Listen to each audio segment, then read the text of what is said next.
செங்கல்பட்டு மாவட்டம் செய்யூர் ஊராட்சிக்குட்பட்ட வெள்ளிமேடு பகுதியில் வீட்டின் எதிரில் விளையாடிக் கொண்டிருந்த 4 வயது சிறுவன் மற்றும் 30 வயது மதிக்கத்தக்க நபரை தெருநாய் கடித்ததில் இருவரும் மருத்துவமனையில் சிகிச்சை பெற்று வருகின்றனர்.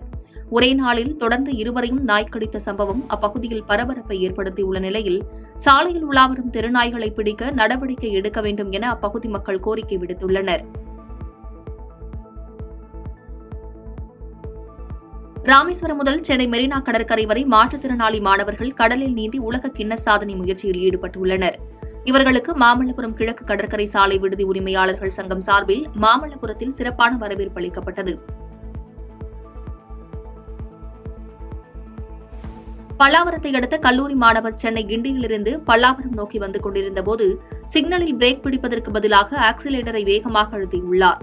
இதில் கட்டுப்பாட்டை இழந்த வாகனம் சாலையை கடக்க முயன்ற பள்ளி மாணவிகள் மற்றும் 2 துப்புரவு பணியாளர்கள் மீது மோதி விபத்து ஏற்பட்டது. இதில் 6 பேருக்கு காயம் ஏற்பட்டுள்ள நிலையில் மருத்துவமனையில் தீவிர சிகிச்சை மேற்கொண்டு வருகின்றனர். சென்னை அடுத்த ஆலந்தூர் MKN சாலையில் புதியதாக அமையவுள்ள பெட்ரோல் பங்க் தமிழ்நாடு மின்சார வாரியத்திற்கு அருகாமையில் அமையவுள்ளது. மேலும் பெட்ரோல் பங்க் அருகில் அரசு குழந்தைகள் மருத்துவமனையும் ஒரு வழிபாட்டு தலமும் அதிக குடியிருப்புகளும் உள்ளது. இவ்வாறு பொதுமக்களுக்கு பாதுகாப்பு இல்லாத வகையில் அமையவுள்ள பெட்ரோல் பங்கிற்கு அதிகாரிகள் எவ்வாறு அனுமதி கொடுத்தார்கள் என பொதுமக்கள் கேள்வி எழுப்பியுள்ளனர். காரைக்கால் மாவட்டத்தில் அனுமதி பெறாத 26 மனைகள் பதிவு செய்யப்பட்டிருப்பதாக கிடைத்த புகாரின் பேரில் நடந்த விசாரணையில் புதுச்சேரி அரசுக்கு 12,10,257 ரூபாய் வருவாய் இழப்பை ஏற்படுத்திய காரைக்கால் மாவட்டம் திருவேட்டக்குடி பகுதியைச் சேர்ந்த முகேஷ் என்பவரை காவல்துறையினர் கைது செய்தனர். திருப்பத்தூர் மாவட்டம் வாணியம்பாடி அருகே வளையம்பட்டு பகுதியில் உள்ள தனியார் திருமண மண்டபத்தில் ஆலங்காயம் ஊராட்சி ஒன்றியத்தைச் சேர்ந்த பொதுமக்கள் பயனடையும் வகையில் மக்களுடன் முதல்வர் திட்ட முகாம் நடைபெற்றது. இதில் சிறப்பு அழைப்பாளராக ஜோலார்பேட்டை சட்டமன்ற உறுப்பினர் தேவராஜ் கலந்து கொண்டு முகாமை தொடங்கி வைத்து நலத்திட்ட உதவிகளை வழங்கினார்.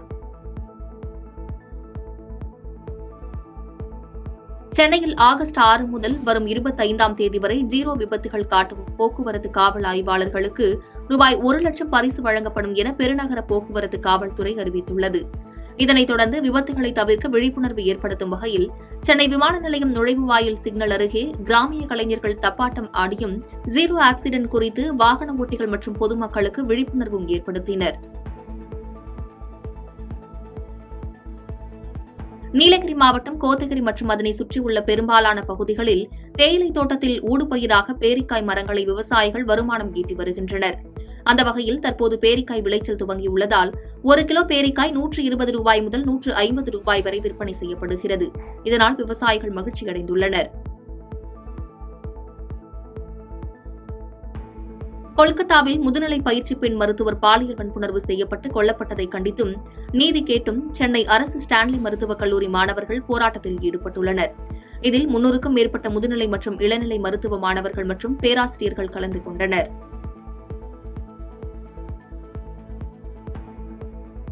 சென்னை மடிப்பாக்கத்தில் வேலை தேடி வரும் பெண்களை குறிவைத்து பாலியல் தொழில் நடத்தி வந்த சைதாப்பேட்டையைச் சேர்ந்த ஜான்சி, கேரள மாநிலத்தைச் சேர்ந்த அபிதேவ் என்ற இருவரை போலீசார் கைது செய்தனர். மேலும் அவர்களிடமிருந்து 2 கைபேசிகள் மற்றும் 2 பெண்களை மீட்டனர்.